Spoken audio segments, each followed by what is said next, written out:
Enjoy.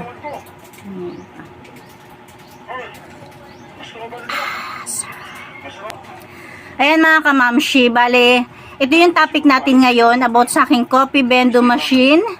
Kaya naman, naghulog tayo para may pakita ko sa inyo. Bale, ito is worth 5 pesos. Kapag naghulog ka, ito yung 5 piso. Sa halagang 5 piso, makakapagkape ka na. Masarap siya. Bale, marami namang pagpipili ang flavor. Ayan na nga. Bale, ang topic pala natin ngayon is about sa aking coffee bendo dahil marami nang nagtatanong, hindi ko lang pinapansin na kasi nga is hindi ko talaga siya, parang wala akong balak sana na i-vlog siya ulit dahil na-i-vlog ko na nga. Sabi ko, ulitin ko ba? Ulitin ko ba? Kailangan ko bang ulitin? Minsan nagre-reply ako na may vlog na nga akong ganun. Pero yan, dahil marami nagtatanong, i-vlog na rin natin. Sayang, pang content na rin, diba? Sa ngayon is basahin ko muna yung mga comment doon sa vlog ko or upload ko na coffee bendo machine, magkano at saan ko nabili. Dagdag pagkakakitaan. Ayan. Ayan, magbasa muna tayo ng mga comment. Ayan, shout out kay Miss K. Sabi niya is meron ba sila sa Shopee? Tapos kay Chess Patrol, pwede malaman exact address na bilihan ng bendo machine. Thanks. Ayan. Kay Aldrin Albora naman. Ayan. Hindi siya nagtatanong. Para baka napagkamalan niya akong Bisaya. Bali, apeledo ko lang po talaga yung Bisaya. Sabi niya is, nice one ate. Bisaya pud ko. Nindot ba ni nga business ti coffee bendo? Mo ginan siya bata aniti kay sure ko mutugan ka na ko. Bisaya pud ko. Hihi, salamat plano ko animan good. Ayan, kahit hindi ko naintindihan is parang positive naman yung kanyang comment.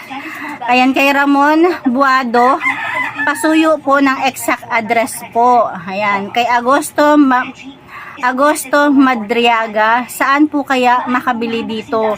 Siniluan, Laguna area. Tapos, bali may reply ako sa kanya. Tapos kay Lenny Heart 22 Radio, contact number po kung saan siya mabibili ASAP. May ano rin ako sa kanya, may reply. Tapos kay Eileen Sebelia, ma'am, ano pong exact address ng bilihan ng package? Ayan, halos pare-parehas yung tanong nila. Kay Alex Kijana, paulit-ulit, kaya pass forward ko kasi ang hinihintay ko sabihin ay kung saan binili. Yan tuloy, di ko nalaman kung saan talaga binili. Alangan ulit-ulitin ko ang video, haha. Ayan. May reply din ako sa kanya. Sabi ko is sure naman po ako na nasabi ko. Ayan, relate naman ako dyan. Minsan kasi nanonood ako ng video. Pag may gusto talaga akong hinihintay, pinapost forward ko tuloy. Hindi ko mahanap-hanap or hindi ko makita dahil talon ako ng talon. Ayan. Pag interesado tayo sa isang video, galiin natin manood ng full video para hindi tayo mawala. Malaman natin yung hinahanap nating katanungan. Ayan. Ayan, pagpasensyahan nyo na dahil haggard na tayo. Galing ako sa galing tayo sa extra pinagkakakitaan natin ngayon. Kay kay Mr. Ilustrado, pa-inquire po kung meron ba sila ibang bendo machine. Salamat po. Nag-reply din ako dito. Sabi ko is, paano pong ibang bendo machine? Alam ko po kasi ang machine lang nila is yung coffee bendo at saka ice cream. Tapos sabi niya naman is yung ice cream po ba same sa 7-Eleven with cone? Hindi ko sure. Pakita ko na lang sa inyo. Hanapin ko yung conversation namin ng Enjoy Philippines. Pakita ko rito. And pasuyo po ng exact address po from Ramon Buado. Kay Agosto Madriaga, saan po kaya makabili dito? Ay, parang naulit ko na to. Ayan. Ano naman? Kay Rodel Kajukom, ma'am, ano po complete address po nung binilhan niyo po ng machine? Kay Johan Makalalad, complete address po. Kay Kimton Samson, ayan, how much naman po per baso na sa bendo, ma'am? Ayan, at syempre yung ating special na comment dito is from Enjoy Philippines Official. Go Enjoy Preneur. Ayan, sabi ng Enjoy Philippines. Sabi naman ni Justin Calasado, magkano po pag bendo machine lang? Ayan, syempre andito yung ating baby ko, si Rochelle Daddies. Ayan, pwede naman ata napalitan yung dalawang seasoning. Kasi meron akong nakuhang dalawang sabaw doon sa package. Akala ko is hindi mabibili, nabili rin naman. Ayan, from ano naman, from Kinig Tambay, ayan, kay Happy Cat, shout out. Yung 3-in-1 sis, ang wag mong alisin. White coffee muna ang alisin mo pansamantala. Ayan, kasi meron din siyang coffee bendo machine. Magkano po package ng bendo machine? Salamat po from Laymar, Jan, Kayabyab. Marita Pika Vlog, okay yan, dagdag pagkakakitaan. Yan, balik kapatid ko to. Kay Rika 16, balian siya. Ako din sis, plano ko talagang bumili niyan. Update mo kami sis kung okay lang benta ha. Thanks. At syempre kay Jules Vlog, dami niyan sis. Ayan. Sinabay-sabay ko nang basahin dahil halos pare-parehas lang naman yung katanungan nila. Diba? Isa-isa, bali isang sagot na lang. Ayan, bali nabili ko po siya sa 10th Avenue. Bali taga Caloocan ako. Tapos ang sakay namin is Novaliches Bayan. Ang sinakyan ko is Blooming Treat papuntang 11th Avenue. Pagdating sa 11th Avenue, sumakay kami ng tricycle. Pwede naman jeep kung hindi kayo nagmamadali. Or kung may sasakyan kayo, mas maganda. Basta siguro hindi na kayo dadaan sa 11th Avenue. Diretso na kayo sa 10th Avenue. Pagpasensya nyo na dahil hindi ko alam yung mga daan papuntang 10th Avenue. Basta ang alam ko lang is sumakay kami ng jeep Blooming Treat papuntang 11th Avenue. Pagdating namin doon is alam na ng tricycle driver. Sabi ko, kuya, pahatid naman kami sa Enjoy ng Bayan. Ayan, bali nasa ano lang siya, parang ibaba ng LRT. Ayan. Kasi pag nung nandun kami sa 11th Avenue, base sa takbo ng tricycle, medyo mabagal pa nga yung tricycle. Malapit lang.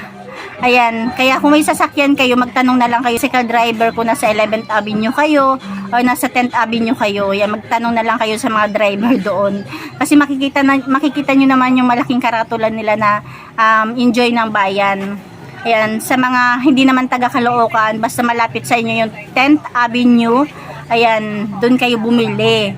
Kung malayo naman kayo sa 10th Avenue, ang maisasuggest ko is mag-PM kayo sa FB page ng Enjoy Philippines. At saka, sa nagtanong kung meron daw siya Shopee, ayan, meron silang account sa Shopee, pero yung coffee bendo machine is hindi available sa kanila. Pero tatanungin ka kung saan yung location mo. Pwede mong sabihin yung location mo. Same lang to sa FB page ha. Mag-PM ka lang sa kanila, tapos hihingiin nila yung location mo. Magsisend sila sa inyo ng pinakamalapit sa inyong branch. Ayan, magsisend sila sa inyo ng pinakamalapit na branch, hindi lang isa, marami. Tapos kung alin yung alam nyo yung lugar, hindi yun yung puntahan nyo. Tapos may nagtanong din pala rito, hindi ko alam kung bakit hindi ko nabasa. Sabi niya is kung nagtitinda raw kami ng mga powder. Ayan, bali hindi po kami nagtitinda ng powder. Sa palengke, tapos dito sa may malapit lang sa amin is may nagtitinda. Kaya lang is magkaiba yung presyo nila. Dito sa malapit sa amin, bali baso lang yung nakukuha ko or nabibili ko sa kanila. Ang bentahan nila is 35. Doon naman sa bayan, nakakabili ako ng flavor tsaka ng baso. Kaya lang, medyo may kataasan yung presyo. Yung baso nila, dati is 40, ngayon is 42 na. Tapos yung mga flavor nila is 100 to 106 pesos. Samantalang sa, doon sa pinagbilahan ko ng bendo machine, siguro sa kanila din yung online, ang baso is 32 pesos lang yung baso. Tapos yung mga flavor nila is yung mga kape 86, yung chocolate is 96. So diba, kapag pupunta kami ng bayan, pwede kami bumili dun sa bayan ng pakunti-kunti lang. Pero kung maramihan akong bibili, online na lang kasi mas makakamura ako kahit may shipping fee. Kasi kinumpute ko na yun eh. Pero kung halimbawa pupunta ako ng palengke, may iba akong bibilhin, pwede ako magpadamay lang ng ibang ng konti kasi sayang naman, di ba? Pero kung maramihan talaga is online na lang, mas makakamura nga ako. Paulit-ulit na naman ako. Ayan. Kagaya ng sabi ko is FB page, Shopee, same lang yan. Meron silang FB page, meron silang account sa Shopee. Mag-PM lang kayo. Yun. Pero alam nyo ba, yung ano nila, sa Shopee nila, hindi ko lang alam kung same price sa online. Hindi ko pa nasubukan sa Enjoy Philippines Shopee account kung same price lang sila, kasi sa FB page ako dumadaan para makapag-order ng mga flavor, baso, yun. Pinakamalaki ko na order sa kanila is nasa worth 3,000. Tapos ayan, tapos na tayo dun sa kung saan ba nakakabili. Ayan, ulitin ko ha. Dun sa binilhan ko is 10th Avenue. Kung malapit kayo sa 10th Avenue, ayan, dyan, meron dyan bilihan. At kung malayo naman kayo sa pinagbilhan ko, 10th Avenue, mag-PM kayo sa Enjoy Philippines, FB page, at saka sa Shopee. Ibibigay nila sa inyo yung pinakamalapit na branch. Doon naman tayo sa magkano daw ba yung coffee vending machine, na machine lang at saka yung package. Bali yung machine lang is nasa 13,400 yata or 13,500. Kapag package naman is ayan, yung package is nasa 14,500 or 14,400. Ayan, basta hindi nawalalayo dyan.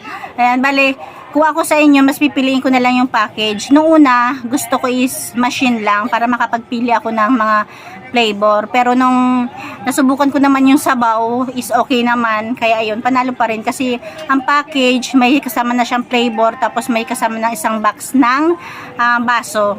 Ayan. At saka ayan, diba, yung ating Enjoy Philippines official nakapag-comment sa ating video, Go Enjoypreneur. Yan, ano pa ba? Ano pa ba yung... Tapos yun, may nagtanong ako magkano daw yung hulog natin sa ating kape is 5 piso po. At dito naman kay Rika, 16 Valencia, sabi niya is update ko raw kapag okay yung kitaan. Okay naman po, pero sa ngayon kasi is hindi ko pa nakukuha ng 100% yung ating pinuhunan. Malapit-lapit na. Kasi yung coffee vending machine po is hindi lang naman tayo kuha ng kita dyan. Syempre, bumibili rin tayo ng flavor. Ibig sabihin, halimbawa lang to, kumuha ako ng worth 500 sa perahan. Syempre, bibili ako ng flavor o sangkap. Hindi natin buong kinita yun, di ba? Kaya ganon. Nagsimula yung coffee vending machine ko is June. Kung hindi ako nagkakamali, June, July, August, September, October. Bali, mag-aapat na buwan na siya. Hindi ko pa nakukuha ng 100% yung ating pinuhunan. Malapit-lapit na, kunti na lang is makukuha na natin. Yan, pero depende po kasi yan sa place or sa kitaan. Kung hindi sana nagbago yung kitaan dito nung una, baka nakuha ko na. Kaya lang medyo tumumal kasi siya. Ayan. Tsaka, depende rin yan. Kung ang pwesto nyo is malakas talaga, baka mga 1 buwan o 2 buwan lang is makuha nyo na yung pinuhunan nyo. Isa akin naman is tamang tamang kitaan. Kaya ayan, hindi pa natin nakuha ng 100%. Bali, i-vlog ko yan kapag nakuha ko na. Meron naman akong mga listahan ng mga kinuha ko at saka ng mga binili ko. Yun, i-share ko yun sa inyo. Ayun lang naman. Tsaka kung may magtatanong kung ano yung pinakamalakas bang flavor sa akin is syempre number 1 is chocolate. Sunod is yung 3-in-1. Tapos yung isa kong flavor is sabaw. Pero bala ko na siyang palitan dahil medyo tumumal na. Kapag palitan ko siya, ang ipapalit ko sa kanya is cappuccino. May tanong pa ba na hindi ko nasagot? Contact number, ayan. Bali ganun din po. Ang contact number, kapag nag-send sila sa inyo ng mga branch nila, yung iba is my number. Pero kung gusto nyo dito sa pinagbilhan ko sa 10th Avenue, ayan, mag-PM lang or mag-comment lang kayo pala. Mag-comment lang kayo dito kung gusto nyo sa 10th Avenue. Ang itanong nyo is, anong contact number ng pinagbilhan mo dito sa 10th Avenue. Pero kasi kung sa ibang branch is hindi ko alam. Yun lang guys, yun lang ang kunting share natin. Ayan, thank you for watching. Kung may mga hindi pa ako nasagot, pwede naman kayong free pa kayong mag-comment dyan, magtanong. Wala namang masamang magtanong, di ba? Baka malay nyo is masagot natin sa susunod. Yun lang guys, thank you for watching.